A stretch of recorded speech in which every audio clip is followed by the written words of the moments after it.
No. Hey everyone, welcome back. This time I'm here to try and convince you of something you know absolutely isn't true.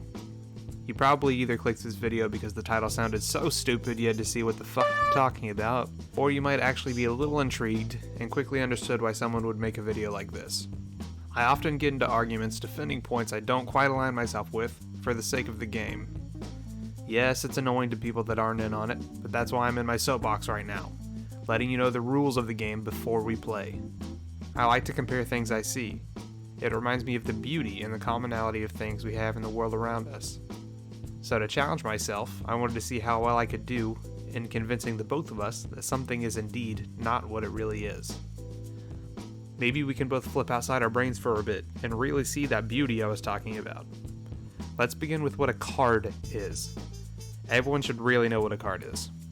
They're all over the place. Little pieces of paper with information related to their purpose, sometimes business, sometimes a game. You swipe a card to pay for your coffee, you play the second to last card before you shout, "Uno!" But a trading card is something specific, with its own connotations, like BO and Asterix. But there's more than that. Trading cards have a pretty recognizable design.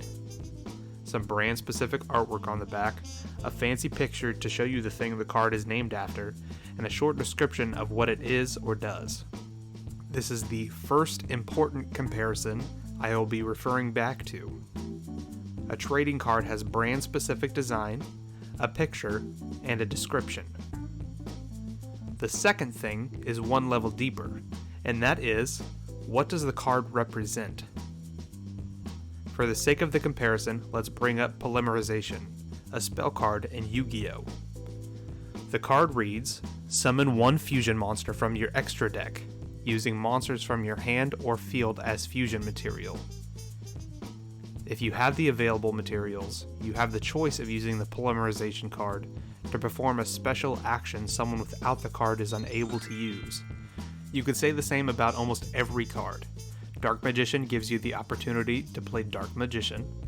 Control Magic from Magic the Gathering gives you the opportunity to enchant a creature and take control of them, and Savage Striker from Hearthstone gives you the opportunity to play Savage Striker, with all of its powers and perks. So the second important comparison is that the cards, or quote-unquote material piece of a larger whole, gives you the opportunities that someone without that same card wouldn't have. Third and finally, is the structure of a trading card game in general. Regardless of the game you're playing, there's always a way to earn more cards. Some games, you'll get packs for leveling up. Some you get cards for winning, or earning a certain number of wins, and if you still play physical, you're just dishing out your hard-earned money for them. There's always some way to earn more, though you rarely know what you've earned until the end of a match. And that's just the reward structure. You still have the planning, the setup, the research, choosing an opponent, enacting a duel, judging their moves, learning their moves, using that knowledge to beat them, and only then do you receive the reward. So the third and end comparison is the structure. If you already see where I'm going with all of this, just stay with me, and if you're still hung up on the definition of cards, I'll be the first to tell you cards don't have to be cards anymore. Elder Scrolls Legends has portraits with 2 numbers on them, same with Hex, which is nothing usable in a physical form. Shadowverse doesn't even use the card shape anymore, opting for something similar to Hex, but oval shaped. A card does not have to look like a card anymore to be a card.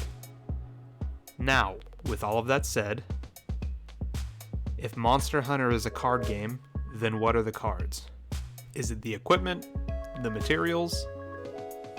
Let's look at our previous designated description to find out. Little pieces of paper with information related to their purpose, sometimes business, sometimes a game.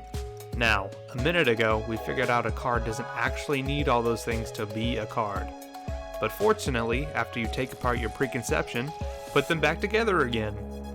Usable items, armor, and material have all of these things.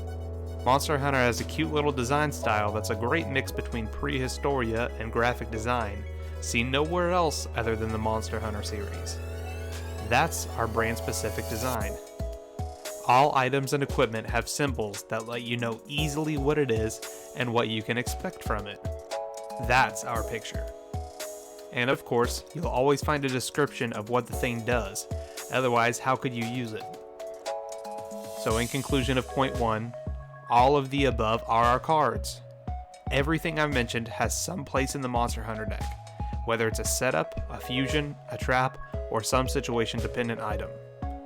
We utilize the opportunity given to us by all things in order to win the next fight. This leads me to my opportunities afforded to us because of something we have that someone else doesn't. If you think about it, it's the entire reason for playing Monster Hunter.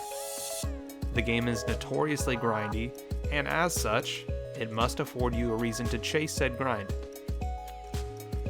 If the armor you acquired for beating the new Elder Dragon weren't better than what the player that just did their first mission gets, you wouldn't do it. Plain and simple.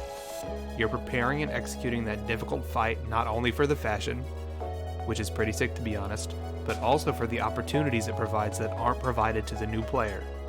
Need some dragon damage for the next fight? Put Leviathan's Fury into your deck. So many things to stack for fights that I won't even bother listing because I'm honestly a noob, but it doesn't make me wrong. So point 2 is, you play, so you can win, so you can get that cool new thing that will afford you new opportunities. Lastly, let's bring up Monster Hunter's gameplay loop structure. A gameplay loop is the repeated scenarios that you'll perform over and over until you either beat the game or you quit playing.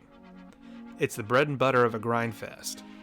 Monster Hunters just happens to be planning, setting up, choosing a mission, start the mission, judging the monster's moves, learning from their moves, using that knowledge to beat them, and finally getting your reward that's revealed to you upon victory.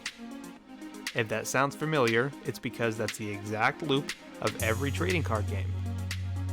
Except for trading, which would probably break a Monster Hunter game, they're nearly identical. Whew. Go ahead and do some stretches after those mental gymnastics, because we're finally finished. Despite all of the moving pieces of this argument, I had fun coming up with it, and I enjoyed racking my brain through all the experiences I've had with the amazing series. I started with 3 Ultimate, and after my first encounter with Stygian and Ogre, I was hooked immediately. Go ahead and share your favorite monster with me in the comments. If you like this video, please check out some of my others. Please like, comment, subscribe, and click the bell for alerts on my new videos. Thanks.